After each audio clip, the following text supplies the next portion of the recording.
Imagine que você está em uma sala, aparentemente vazia, mas, de repente, percebe que não está sozinho. Você sente presenças, sussurros invisíveis, sensações que não consegue nomear, mas que te atravessam. Algo te observa, algo te toca, sem mãos, algo te oprime, sem peso. E esse algo não está fora, está dentro. Essa é a exata descrição da vida emocional de milhões de pessoas que, sem perceber, vivem sendo controladas, não por outras pessoas diretamente, mas por algo muito mais sutil, invisível e cruel. São os próprios conteúdos inconscientes não reconhecidos, as próprias feridas que, quando não são vistas, buscam expressão lá fora, nos outros.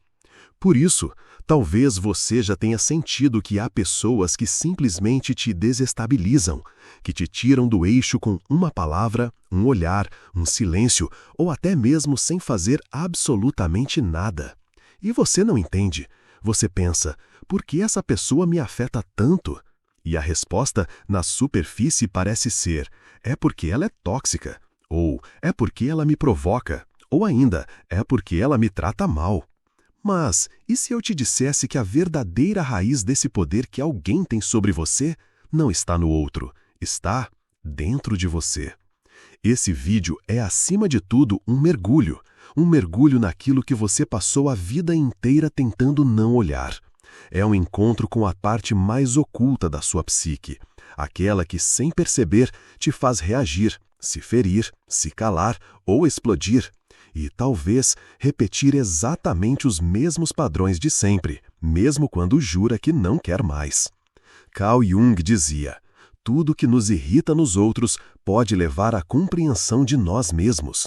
E essa não é uma frase bonita para se postar nas redes sociais, é uma sentença de libertação ou de condenação, dependendo de como você escolhe se relacionar com ela. Porque aqui mora uma verdade brutal. Você não está reagindo às pessoas, está reagindo a você mesmo. A cada vez que alguém te irrita, te humilha, te provoca, te rejeita, te silencia, na verdade, há algo muito mais profundo acontecendo. Não é sobre o que o outro faz, é sobre o que o outro ativa dentro de você. É sobre quais botões invisíveis, silenciosos, inconscientes essa pessoa apertou sem sequer saber que esses botões existiam. E por que eles existem? Porque há partes suas que você tentou esconder, recalcar, enterrar, partes que você julgou como feias, vergonhosas, perigosas, inaceitáveis, partes que você trancou no porão da sua psique, acreditando que, se não olhar para elas, se fingir que não existem, elas desaparecerão. Mas não. Na psicologia profunda, o que é rejeitado não desaparece, se torna sombra. E a sombra tem uma peculiaridade. Quando você não olha para ela dentro, ela aparece fora, na forma das pessoas que te incomodam, das situações que te ferem, dos ciclos que te aprisionam. É por isso que Jung dizia, até você se tornar consciente, o inconsciente dirigirá sua vida, e você o chamará de destino. A ilusão mais cruel que o ego cria é acreditar que o problema está no outro. É acreditar que se as pessoas mudassem, se fossem mais gentis, mais conscientes, menos invasivas, então você teria a paz. Mas não. A verdadeira prisão nunca foi construída do lado de fora, sempre esteve dentro. E aqui entra um ponto crucial. O que eu vou te mostrar neste vídeo não tem absolutamente nada a ver com se tornar uma pessoa fria, indiferente ou emocionalmente blindada. Muito pelo contrário. Isso não é sobre construir muros, mascarar emoções ou fingir que não sente. Isso é sobre acessar uma autonomia emocional tão profunda, tão poderosa, tão real, que ninguém mais aperta os botões que você nem sabia existiam. Isso é sobre voltar a ser dono de si, sobre sair da condição de marionete dos próprios traumas e voltar a ocupar o próprio centro. E para você entender isso, imagine agora a sua psique como uma grande casa, uma casa cheia de quartos. Alguns você conhece muito bem, são seus pensamentos conscientes, suas memórias agradáveis, suas qualidades que você gosta de exibir ao mundo. Mas há também um porão escuro, trancado, cheio de coisas que você jurou nunca mais olhar. E adivinha? Tudo o que você evitou trancar nesse porão volta. Volta não como objetos, mas como pessoas, como situações, como espelhos vivos. E esses espelhos têm uma função: te obrigar a olhar para o que você negou dentro. Quando você entende isso, algo muda para sempre. Porque nesse exato momento, você sai da condição de refém. Você entende que não é mais preciso tentar controlar o comportamento dos outros, fugir, se esconder ou atacar para se proteger. Porque agora, o outro não tem mais poder sobre você. Essa é a promessa deste vídeo. E se você estiver disposto e principalmente preparado para fazer esse mergulho, eu te convido a atravessar comigo essa jornada. Porque quando você entende isso, ninguém mais te controla emocionalmente. Desde muito cedo, aprendemos a enxergar o outro como alguém externo, separado, estranho, alguém que tem suas próprias intenções, desejos, de comportamentos. E é verdade, no nível superficial, o outro é justamente isso. Mas se você aceitar apenas essa visão superficial, estará perdendo a chave para entender a dinâmica profunda das suas emoções e reações. Carl Jung nos ensinou que a relação com o outro funciona como um espelho. Ele escreveu: aquilo que você não traz à consciência aparece na sua vida como destino. Isso quer dizer o seguinte: tudo o que você não reconhece em si mesmo, tudo o que você reprime, nega ou não entende, acaba se manifestando na forma de pessoas e situações que você encontra no mundo externo. Elas funcionam como mensageiros da sua psique inconsciente. Imagine que você tem uma dificuldade não resolvida com a autoafirmação. Você evita impor suas opiniões, tem medo de rejeição, reprime o que realmente pensa para evitar conflitos.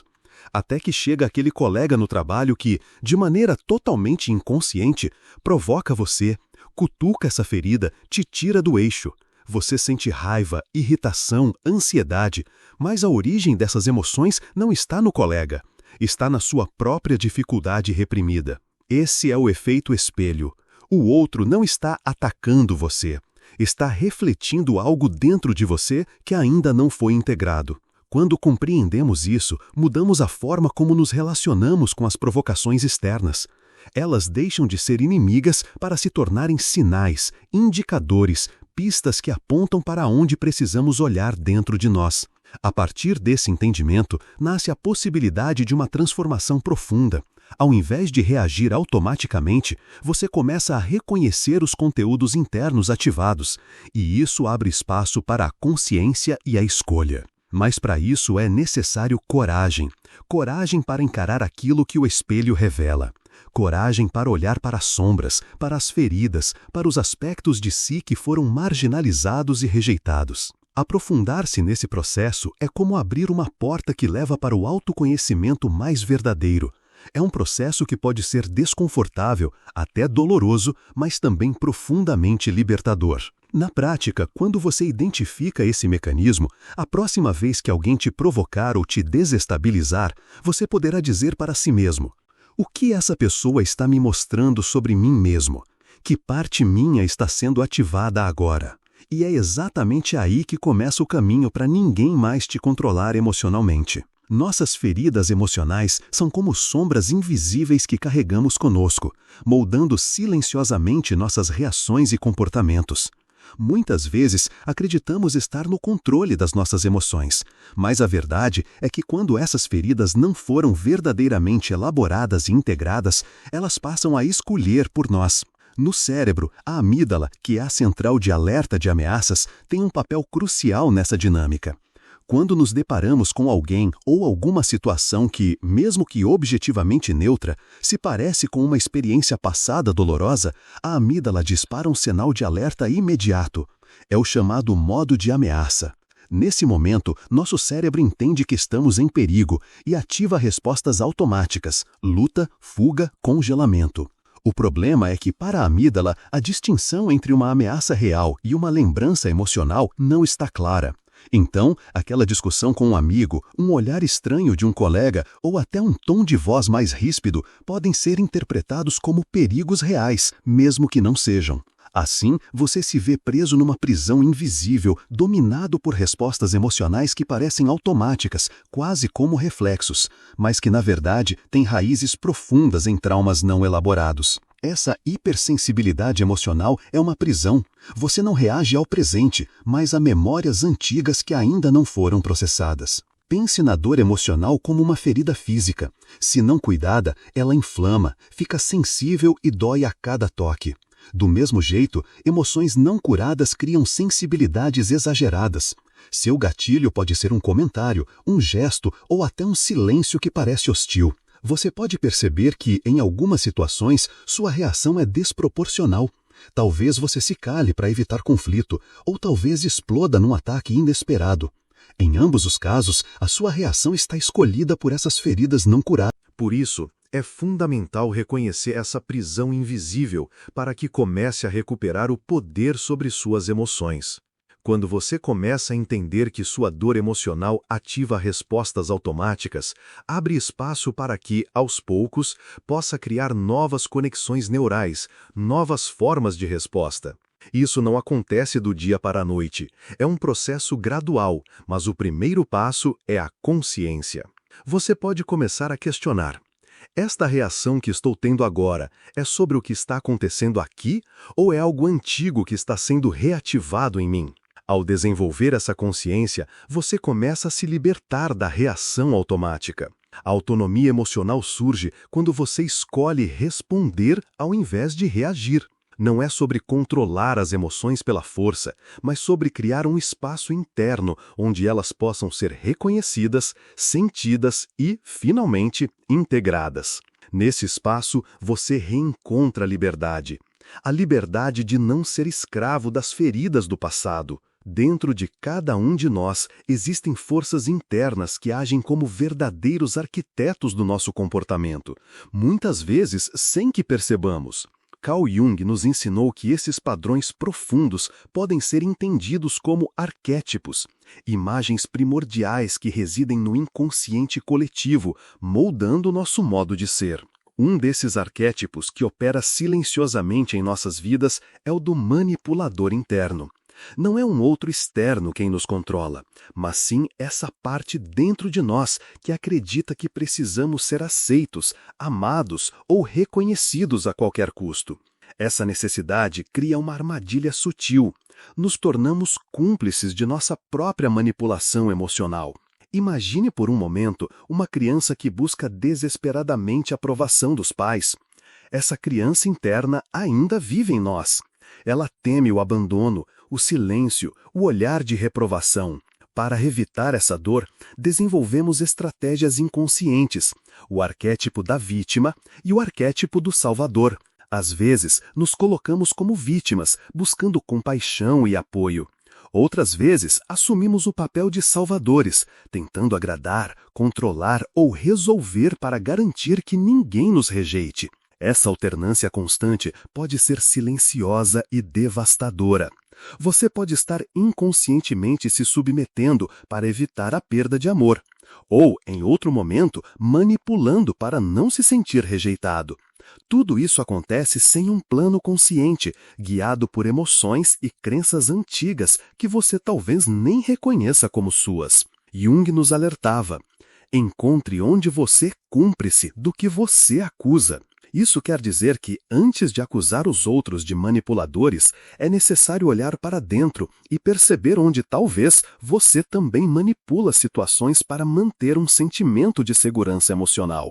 Esse processo é complexo, porque a linha entre defesa e manipulação é tênue e muitas vezes está encoberta pela sensação de estar fazendo o melhor para si mesmo. Reconhecer esse arquétipo interno é o primeiro passo para assumir a responsabilidade pelo próprio poder emocional. Quando você se torna consciente dessas dinâmicas, abre-se a possibilidade de romper com padrões que antes pareciam inevitáveis. Ao invés de reagir ao medo de rejeição ou abandono, você começa a cultivar um amor próprio que não depende da aprovação externa. Essa autonomia emocional é libertadora, pois deixa de ser guiada por medos ocultos e passa a ser um processo consciente de escolha. Nesse movimento, você aprende a ouvir essa criança interna com compaixão, sem se deixar dominar por abandono, o silêncio, o olhar de reprovação. Para evitar essa dor, desenvolvemos estratégias inconscientes, o arquétipo da vítima e o arquétipo do salvador. Às vezes, nos colocamos como vítimas, buscando compaixão e apoio. Outras vezes, assumimos o papel de salvadores, tentando agradar, controlar ou resolver para garantir que ninguém nos rejeite. Essa alternância constante pode ser silenciosa e devastadora. Você pode estar inconscientemente se submetendo para evitar a perda de amor, ou, em outro momento, manipulando para não se sentir rejeitado. Tudo isso acontece sem um plano consciente, guiado por emoções e crenças antigas que você talvez nem reconheça como suas. Jung nos alertava: encontre onde você cumpre-se do que você acusa. Isso quer dizer que, antes de acusar os outros de manipuladores, é necessário olhar para dentro e perceber onde talvez você também manipula situações para manter um sentimento de segurança emocional. Esse processo é complexo, porque a linha entre defesa e manipulação é tênue e muitas vezes está encoberta pela sensação de estar fazendo o melhor para si mesmo. Reconhecer esse arquétipo interno é o primeiro passo para assumir a responsabilidade pelo próprio poder emocional. Quando você se torna consciente dessas dinâmicas, abre-se a possibilidade de romper com padrões que antes pareciam inevitáveis. Ao invés de reagir ao medo de rejeição ou abandono, você começa a cultivar um amor próprio que não depende da aprovação externa.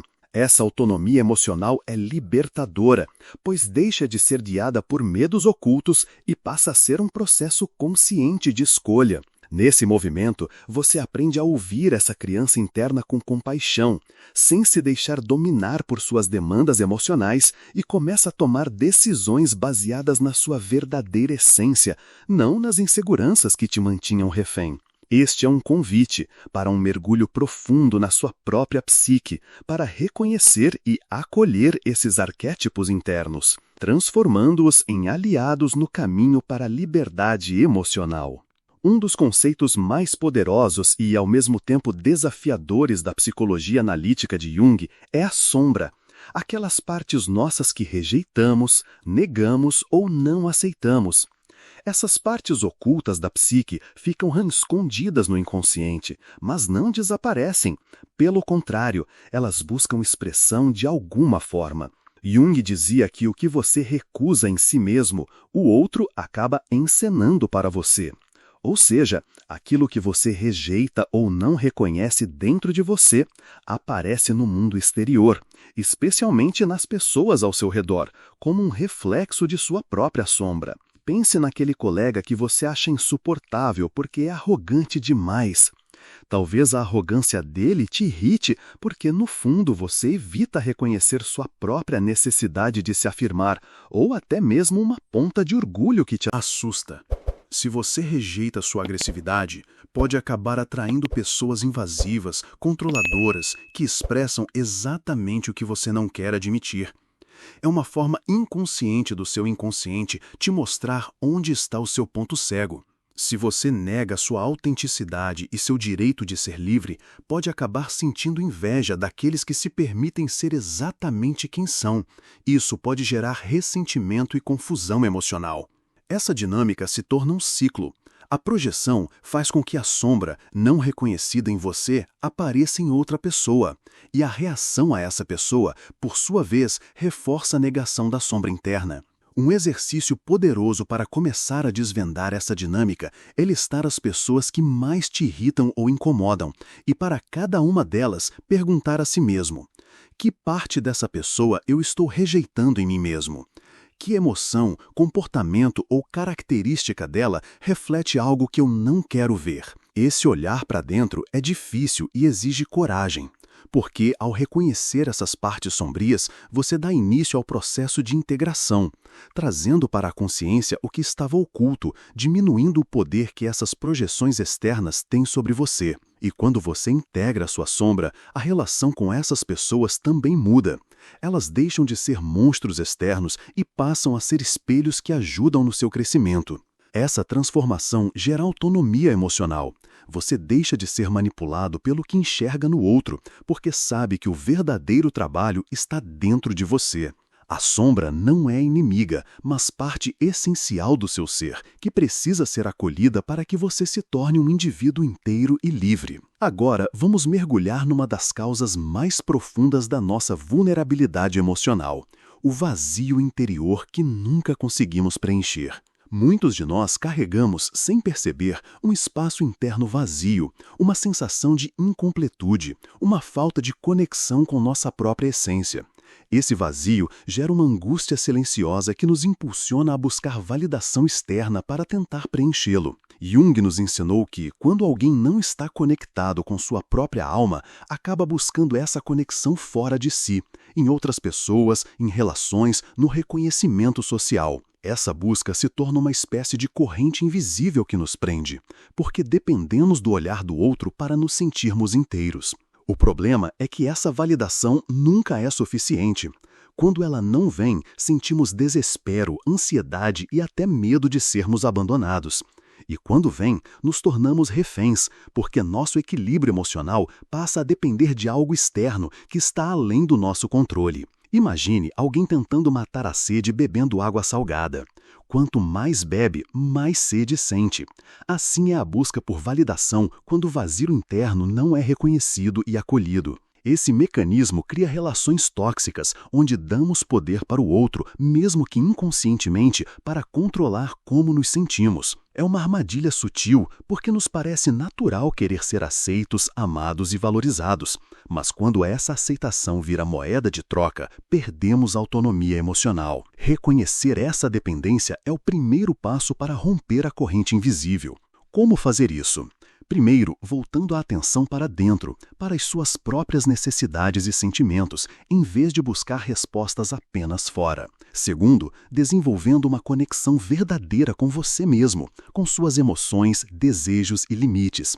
E terceiro, praticando o autoacolhimento, aceitar-se com todas as imperfeições sem precisar da aprovação dos outros para se sentir digno. Só assim você pode começar a preencher esse vazio de dentro para fora. Quando você alcança esse nível de conexão interna, não se torna indiferente ao amor ou ao reconhecimento externo. Pelo contrário, você os recebe de um lugar saudável, onde não dependem para existir. E essa autonomia emocional é libertadora, porque ninguém mais pode controlar seu humor ou suas decisões, simplesmente porque você está inteiro por dentro. Existe um fenômeno silencioso que aprisiona milhões de pessoas dentro da própria mente.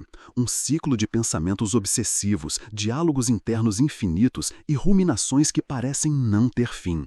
Esse fenômeno tem nome: efeito Zeigarnik. Na psicologia, o efeito Zeigarnik descreve como o cérebro tende a fixar-se em tarefas inacabadas muito mais do que nas concluídas. É como se tudo que não foi encerrado, resolvido ou compreendido continuasse ativo, pulsando na mente, pedindo fechamento. Agora, leve esse conceito para o campo emocional.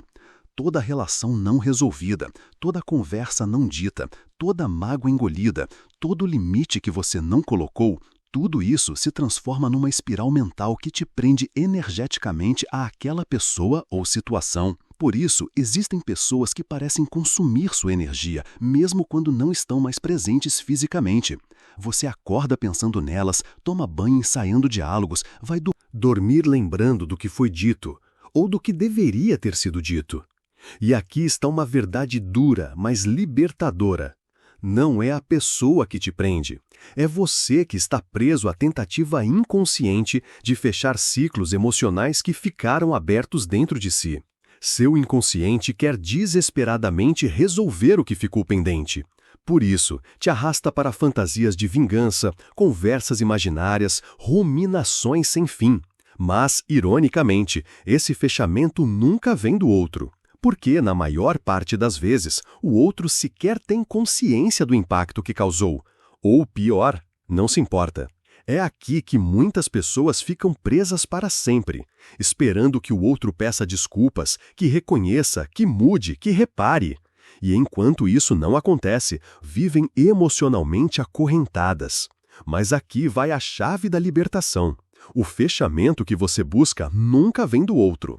Ele só acontece dentro de você. Quando você entende que não precisa do arrependimento do outro para se libertar, começa a recuperar sua soberania psíquica. E como fazer isso? Através de um processo consciente de integração. Isso significa olhar para a ferida que ficou aberta, validar a dor, reconhecer as emoções, raiva, tristeza, frustração, medo, e, finalmente, dizer a si mesmo: eu me libero. Eu escolho não carregar mais isso. Isso não é sobre perdoar o imperdoável, nem sobre esquecer. É sobre escolher não ser mais refém de algo que vive na verdade dentro de você. Quando você faz esse movimento interno, algo mágico acontece. Aquela obsessão mental começa a perder força. As conversas internas silenciam. A energia que estava presa se libera. E você percebe com um alívio quase indescritível que o cárcere nunca foi o outro. O cárcere era seu próprio inconsciente, tentando fechar uma porta que só você poderia trancar. É nesse momento que você começa a experimentar uma paz que não depende mais do que os outros fazem, pensam ou sentem. Essa é uma das maiores revoluções psicológicas que alguém pode viver. Se até aqui você acreditava que suas dores emocionais, suas dificuldades em impor limites, sua tendência a se calar ou a agradar eram apenas questões pessoais, é hora de abrir uma porta muito mais profunda, a do inconsciente coletivo. Carl Jung ensinava que não somos feitos apenas do que vivemos pessoalmente. Existe um campo psíquico muito maior, compartilhado por toda a humanidade, onde vivem padrões, arquétipos e condicionamentos que moldam silenciosamente nossos pensamentos, comportamentos e emoções. E aqui está uma verdade desconfortável. A sociedade foi sim estruturada para gerar indivíduos controláveis emocionalmente. Desde a infância, somos bombardeados por mensagens sutis e explícitas que dizem: não fale assim com os mais velhos. Seja bonzinho. Menina educada não responde. Menino que chora é fraco. Não cause problemas. Engole esse choro. Esses comandos não são apenas frases, eles são instruções diretas que esculpem a nossa psique. E sem perceber, crescemos treinados a acreditar que agradar, ceder, se anular e evitar conflitos é uma virtude, quando na verdade é um mecanismo de controle. E aqui entra um dado brutal. O inconsciente coletivo da submissão foi amplamente reforçado por estruturas sociais, família, escola, religião e cultura que premiam quem se adapta e pune quem questiona. Jung dizia que os arquétipos culturais têm um poder quase hipnótico. Eles não só moldam nossos comportamentos, mas também definem o que acreditamos ser possível ou aceitável. Por isso, quando você sente culpa por dizer não, medo de desagradar, ansiedade só de pensar em impor um limite, saiba que isso não nasceu de você. É uma programação psíquica herdada, profundamente enraizada no inconsciente coletivo. E aqui surge uma revelação dolorosa. Muitos confundem amor com submissão e paz com silêncio forçado. Quantas vezes você aceitou menos do que merecia para não perder alguém? Quantas vezes se calou diante de injustiças só para manter uma falsa harmonia? Quantas vezes carregou um peso que nem era seu, apenas para ser visto como uma boa pessoa? Essa programação faz você acreditar que se for verdadeiro, se for inteiro, se expressar suas necessidades, será rejeitado, abandonado, excluído. O preço, uma vida inteira se adaptando, se podando, se encolhendo, quando lá no fundo cresce uma dor silenciosa, a dor de não viver a própria verdade. Mas aqui vem a quebra de padrão. Quando você percebe que não é defeito ser quem você é, que colocar limites não é egoísmo, que dizer não não é rejeitar o outro e que se priorizar não é arrogância, algo começa a se romper dentro de você. É o primeiro ato de desprogramação emocional. E aqui está uma chave profunda. Ninguém pode te libertar disso além de você, porque a prisão não está fora, está na maneira como seu inconsciente foi treinado a funcionar. Quando você começa a desconstruir esses padrões, não é só a sua vida que muda. Você também começa a quebrar ciclos ancestrais, culturais e familiares de submissão, medo e silêncio. Você não veio ao mundo para ser moldado pela expectativa dos outros. Você veio para viver sua verdade mais autêntica. E isso é o que o processo de individuação começa a construir dentro de você. Se tudo que falamos até aqui abriu feridas, trouxe desconforto ou fez você se enxergar em lugares que talvez nunca quis olhar, é porque você está exatamente onde precisa estar, diante da porta da individuação. Carl Jung dizia que o propósito mais profundo da vida não é ser perfeito, não é ser aceito, nem agradar os outros.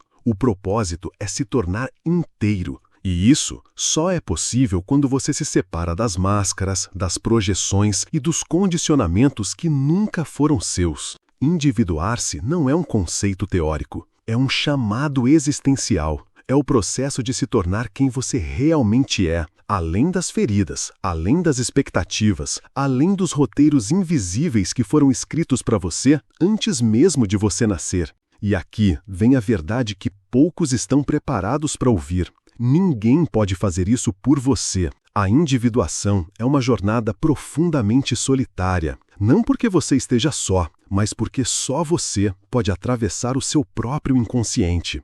Pense na sua psique como uma casa antiga, uma casa que você habita há anos, mas que, na maior parte do tempo, vive apenas no andar térreo, no que é iluminado, no que é confortável. O processo de individuação começa quando você tem coragem de descer as escadas, abrir as portas dos cômodos trancados, enfrentar o que você deixou escondido, suas dores, suas sombras, seus desejos proibidos, suas vergonhas e seus traumas. E aqui está o paradoxo mais belo dessa jornada. Quanto mais você integra suas sombras, mais luz você gera. Quando você olha para sua própria agressividade e aprende a usá-la como assertividade, ela não te domina mais. Quando você acolhe sua vulnerabilidade, ela não se torna mais uma fraqueza, ela vira ponte de conexão verdadeira. Quando você reconhece seu medo de rejeição, ele para de te controlar e você passa a escolher com quem se conecta, não por necessidade, mas por escolha consciente. A verdadeira liberdade emocional não é se isolar do mundo, é se diferenciar. É poder estar com qualquer pessoa, em qualquer situação e ainda assim permanecer centrado, inteiro, dono de si. Ninguém mais tem acesso aos seus botões internos, porque esses botões foram recolhidos, reconhecidos, ressignificados e integrados por você. Imagine, por um momento, se despir de todas as roupas emocionais que a vida te obrigou a vestir. As roupas da submissão, do medo, da falsa agradabilidade, da culpa, da vergonha. Imagine, então, vestir-se apenas da sua verdade, da sua própria pele, da sua própria essência. Perceba a leveza que nasce quando você não precisa mais provar nada a ninguém. Nem o forte, nem o bonzinho, nem o perfeito, nem o que nunca erra. A individuação é exatamente isso, um retorno radical a si mesmo, um compromisso inegociável com sua própria alma, uma declaração silenciosa ao mundo que diz: eu me escolho, eu me assumo, eu me aceito e a partir daqui eu vivo a vida que é minha, não a que esperavam de mim. Quando você chega nesse lugar, algo muda para sempre. As pessoas podem até te ferir, te provocar, te manipular, mas já não encontram dentro de você as cordas invisíveis às quais estavam acostumadas a puxar, porque agora não há mais cordas, há apenas você, inteiro, livre, vivo. A essa altura, talvez uma compreensão muito profunda já esteja ecoando dentro de você. O que parecia ser sobre o outro sempre foi sobre você. A ilusão de que alguém tem poder sobre suas emoções, sobre seus estados internos, sobre a sua paz, é exatamente isso, uma ilusão. Uma ilusão construída pelas partes suas que foram abandonadas, rejeitadas, esquecidas e que agora, sem saber, projetavam-se nos outros, esperando que eles cuidassem de uma responsabilidade que nunca foi deles, a responsabilidade sobre sua própria alma. Jung dizia com uma precisão cirúrgica: quem olha para fora, sonha. Quem olha para dentro, desperta. Essa é a essência de tudo que você ouviu até aqui. O controle externo só existe onde há feridas internas não vistas, não curadas, não integradas. E quando você entende isso, a chave vira. Você percebe que não se trata de eliminar pessoas difíceis da sua vida. Não se trata de fugir, de se blindar, de criar muros. Porque, na verdade, não são essas pessoas que te ferem. É a sua própria dependência psíquica, sua própria desconexão interna que dava a elas esse poder. E quando você recolhe essa dependência de volta, quando você assume seus dores, seus desejos, seus limites e seus não ditos, ninguém mais aperta seus botões, porque esses botões, agora, estão nas suas mãos. Isso não significa que você nunca mais vai se frustrar, se irritar ou se entristecer. Significa que você não vai mais ser sequestrado emocionalmente por isso. Você sente, você respira, você olha para dentro e então você escolhe como responder. E essa é a verdadeira liberdade. Perceba, por um instante, essa cena. Imagine-se segurando com firmeza as próprias rédeas da sua vida. Diante de você, tudo aquilo que antes te feria, as críticas, as rejeições, os julgamentos, as provocações, agora não têm mais o mesmo peso. Você olha, você vê, mas não são mais monstros externos. São partes suas que finalmente encontraram lugar dentro. E quando isso acontece, algo extraordinário acontece também. Você para de buscar validação fora, porque encontrou pertencimento dentro. Você para de exigir amor dos outros porque aprendeu a se amar de forma incondicional. Você para de se proteger da dor porque compreende que a dor não te destrói, ela te transforma. Esse é o chamado, esse é o convite que a vida, sua alma e seu inconsciente estão te fazendo neste exato momento. Você pode continuar vivendo na prisão invisível do condicionamento, das projeções e da dependência emocional, ou pode, a partir de agora, escolher trilhar o caminho mais desafiador e mais libertador que um ser humano pode escolher. O caminho de se tornar inteiro, de se tornar você, verdadeiramente. E lembre-se, a verdadeira liberdade não é não sentir, é sentir tudo e ainda assim escolher como responder. Esse é o poder que ninguém pode mais te tirar. E assim, encerramos essa jornada. Ou talvez este seja apenas o começo de uma nova vida.